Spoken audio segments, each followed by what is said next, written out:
So, still at the end of the year, we're massively behind on this, mainly waiting for parts and trying to keep it within budget. I'll get into the reasons why we're trying to keep a budget, probably in another video. That should be a pretty interesting video, because there is a good reason to why I'm not going out and spending loads of money building this and building all my other cars at the same time.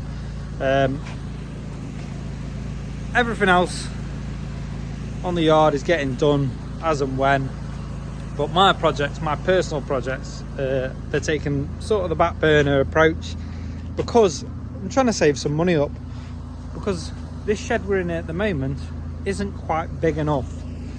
We haven't got any more room here for a bigger shed, but we'll look into that at a later date. Anyway, back to the Jetta.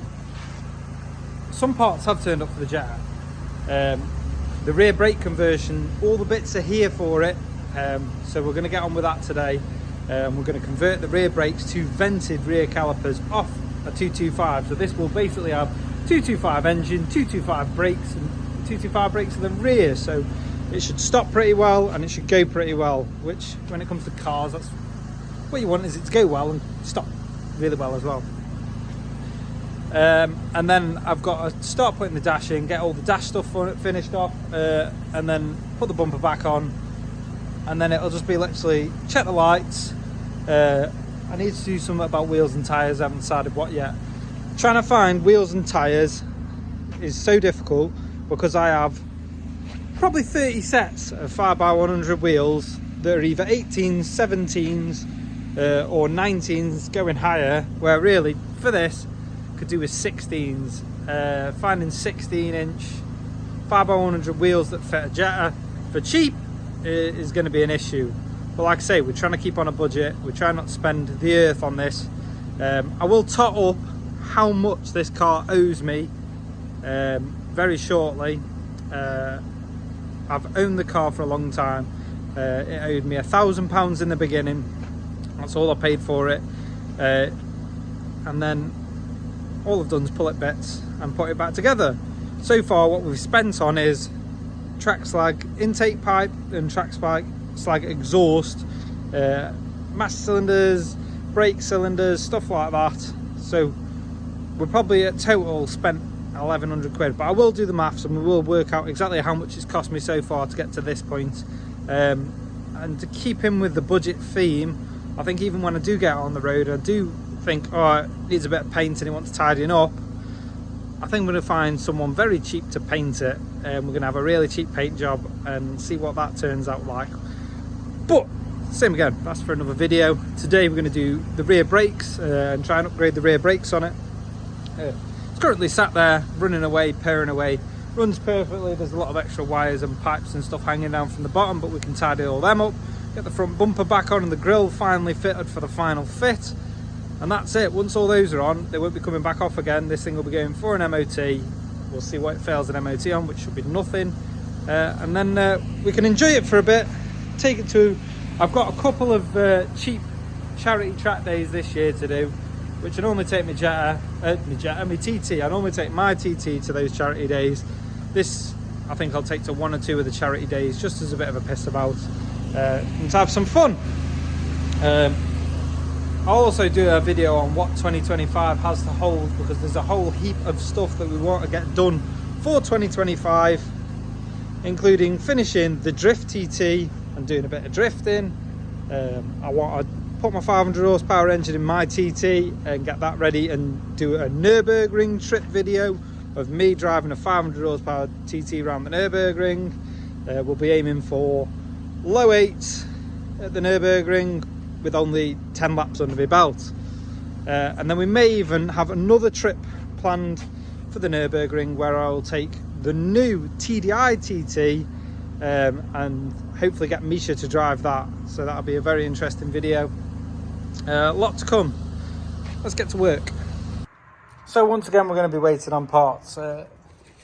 When I built this rear conversion kit, I wasn't building it for this car. This car's already converted to 5x100, and these hubs are 4x100.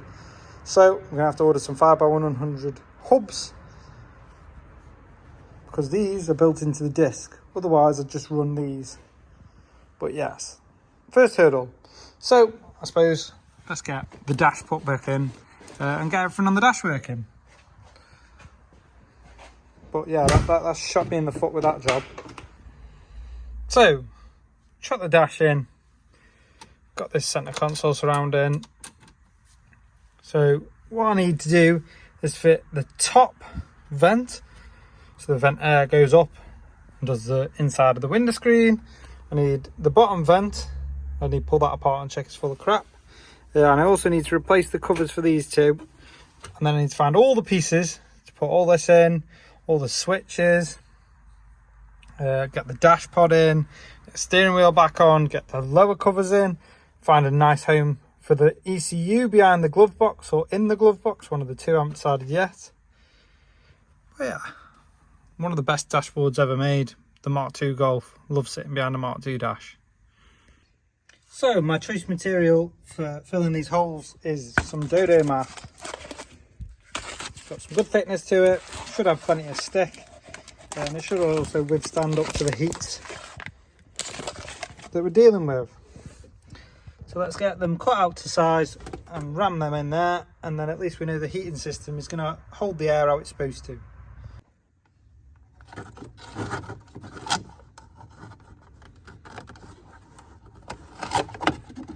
There we go. That should do for that. We flick the ignition on. It's the fans. And that's as good as I'd expect from these old Mark II systems, but that's pretty good, to be honest. I feel the air is now blowing out the top of there, not blowing out the feet, and just blowing out here, which is good.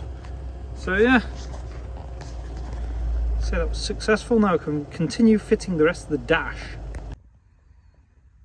So, got the vent in, of the boost gauge holder.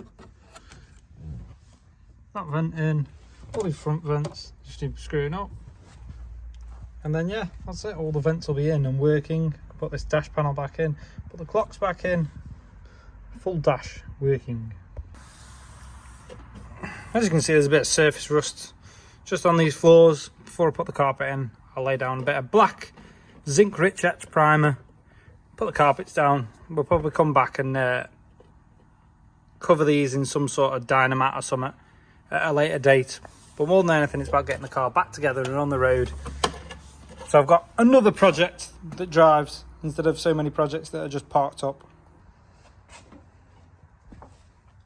It's clean, ready for the carpet. Let's do the same on the other side. Get both sides ready for carpet.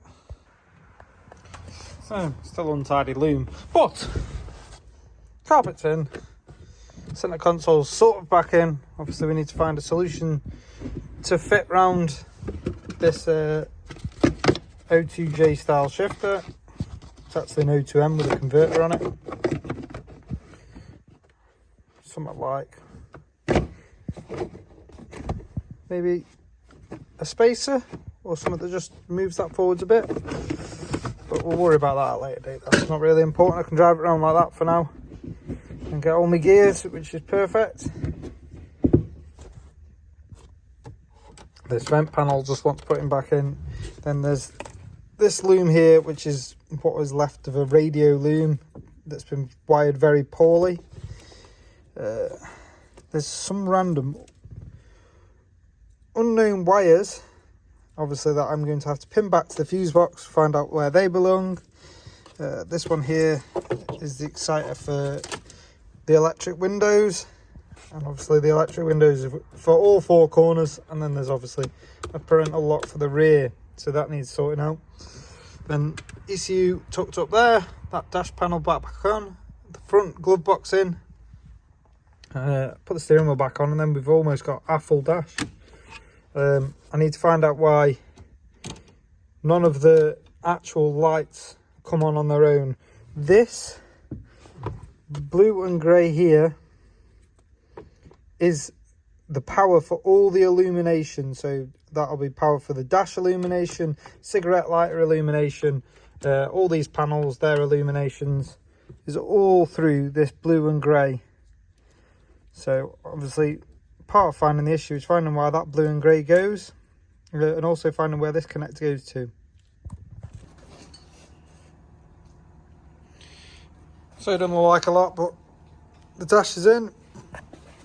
The glove panel needs fitting, but obviously I want to get in there and get the ECU fitted sort of tidy.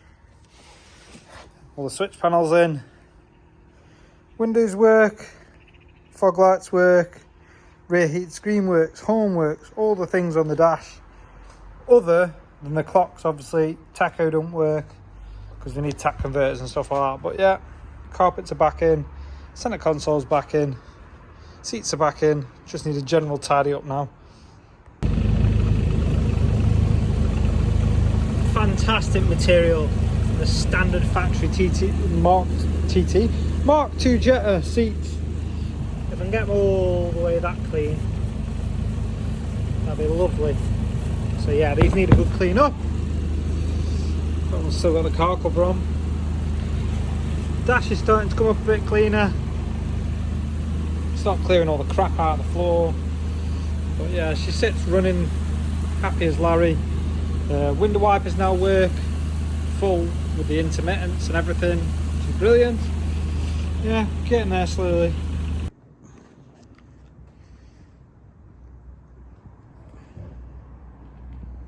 Look at that compared to look at that.